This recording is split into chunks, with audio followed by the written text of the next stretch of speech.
In our day and age, selling is what makes a company beat. There is rarely a more sought-after job than a salesperson. Behind the sales tag, though, lies a complex world.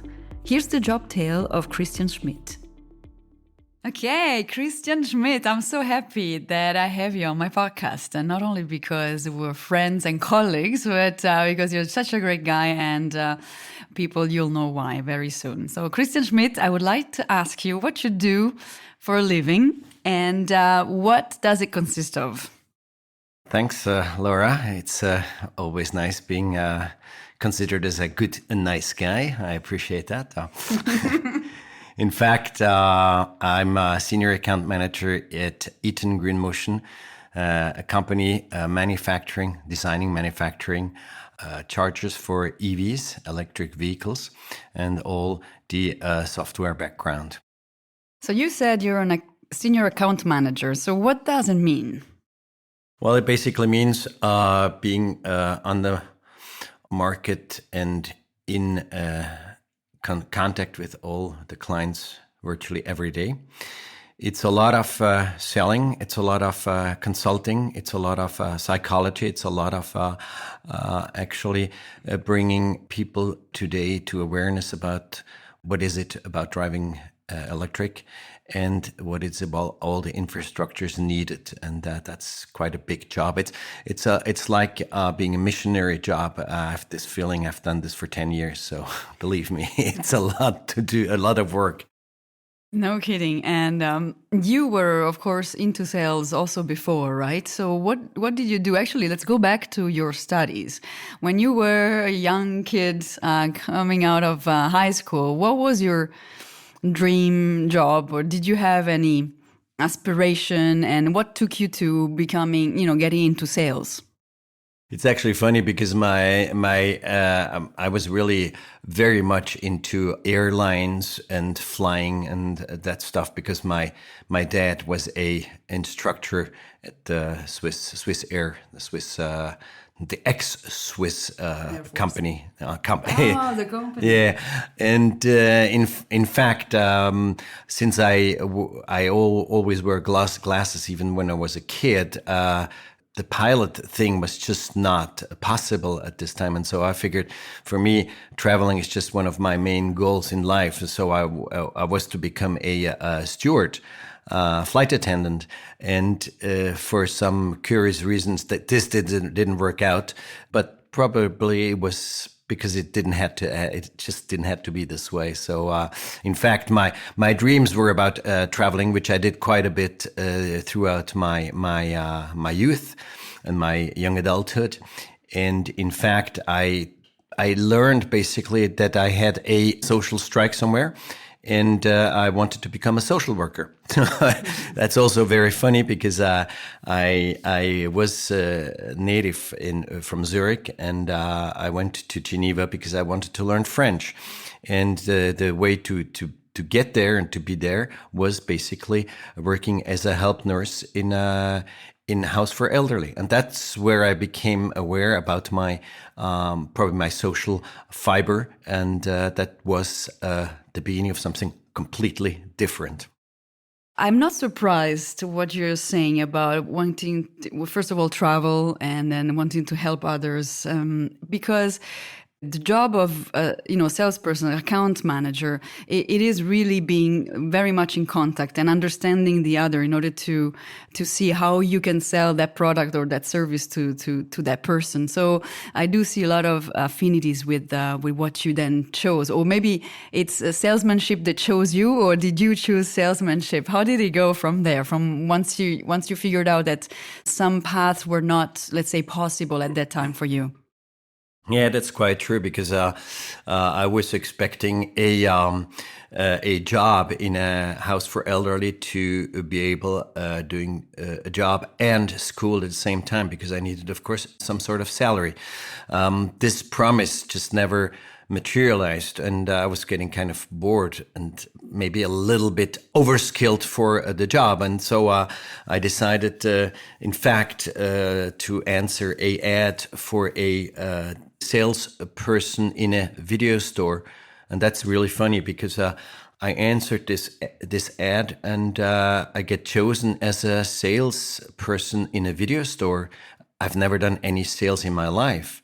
It turns out that I was a natural born salesman. I didn't actually know, and within 2 years, I became the manager of this store, and it became a 16-year adventure, which made me clearly understand that I'm a natural born salesperson. For those who are listening and would love to become maybe salesperson and or are wondering, is that maybe a good career for me? What would you say are the traits of a salesperson? How did you know that you were good at that? What were the main elements? I think you have to like people. I think you have to be. You have to have a certain insight into the person you have facing you, because every person is different. And if you have that as a natural thing, then probably you're ready for such a kind of an adventure, because it's an adventure. Because working in a shop means attracting people day after day because of what you sell, of course, but also what personality you have. So you attach people to you and your environment in order to bring them back every day. As a salesperson, when you go outside and you have to chase the clients, you also need a lot of independency.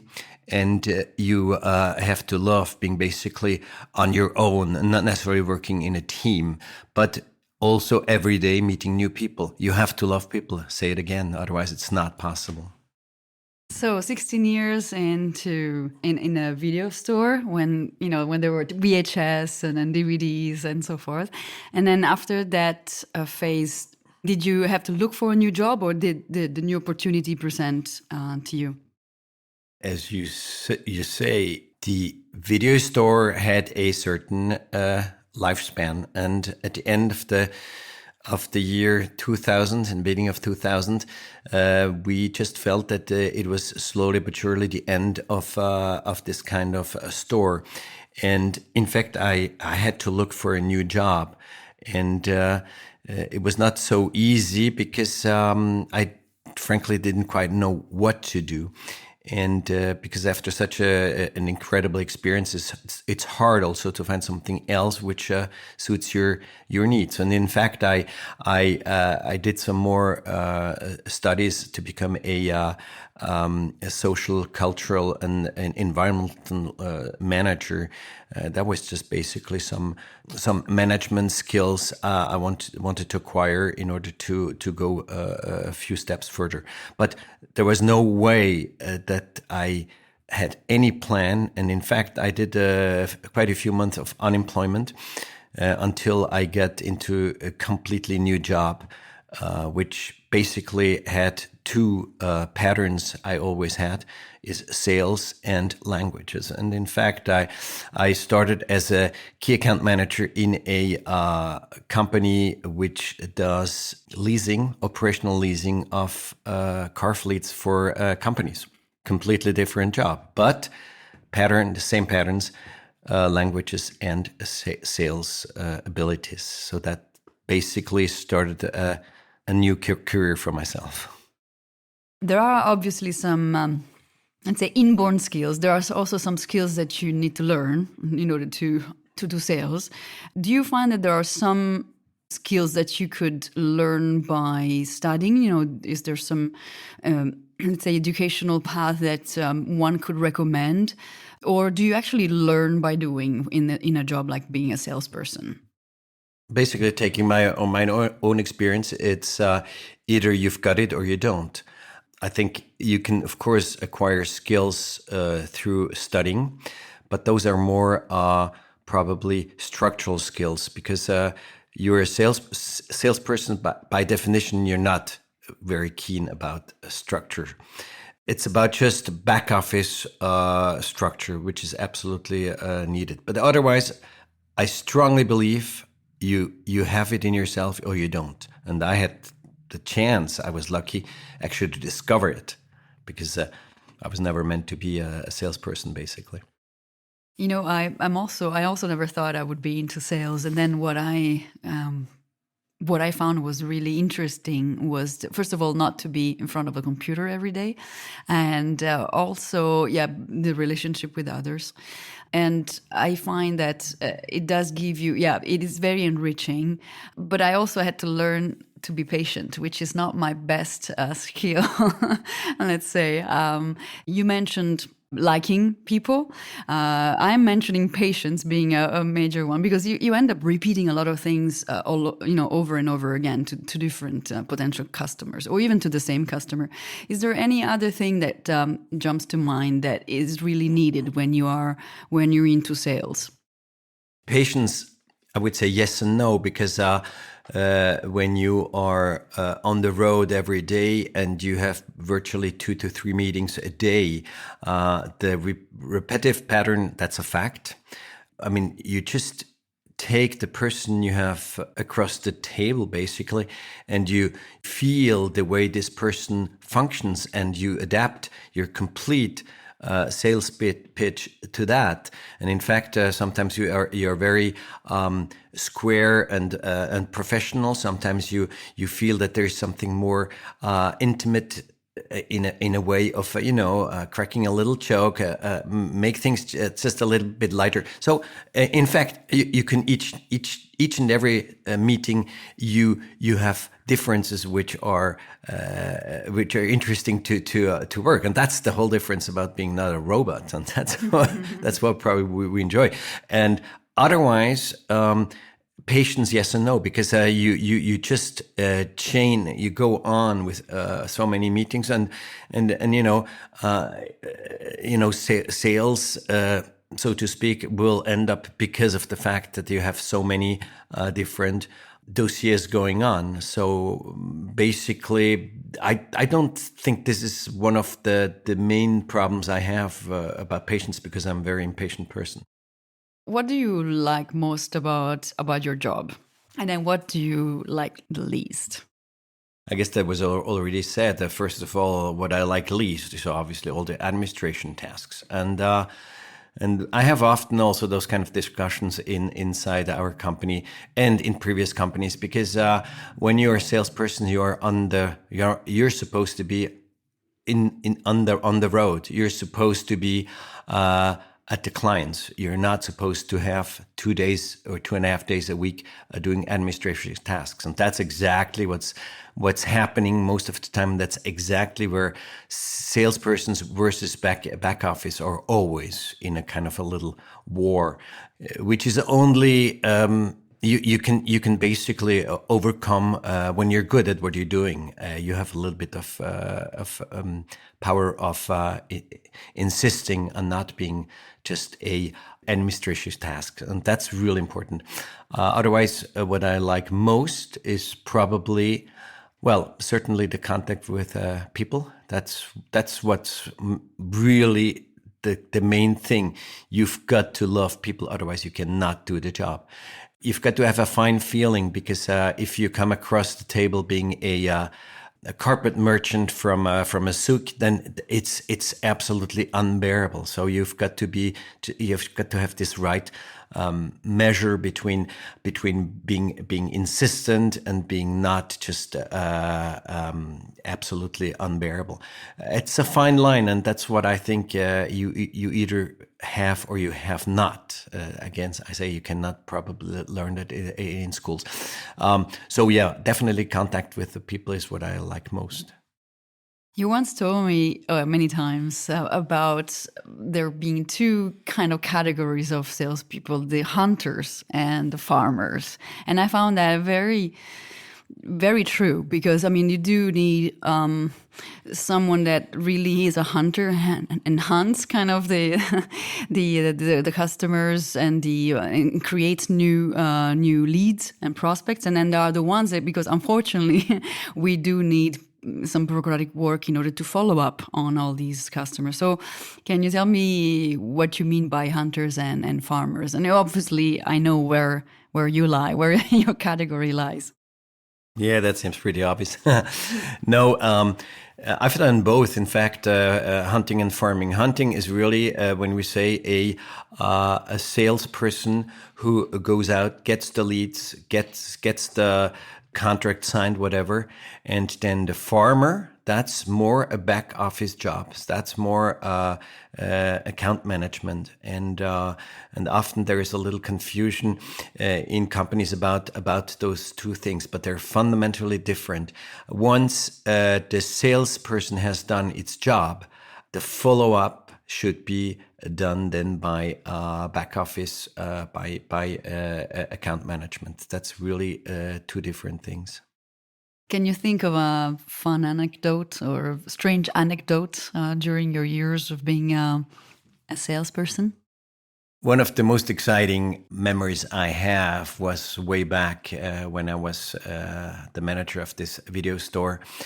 And it turned out that one day a very, very small lady, all in black, came into the shop, and she said that she needed advice on good movies.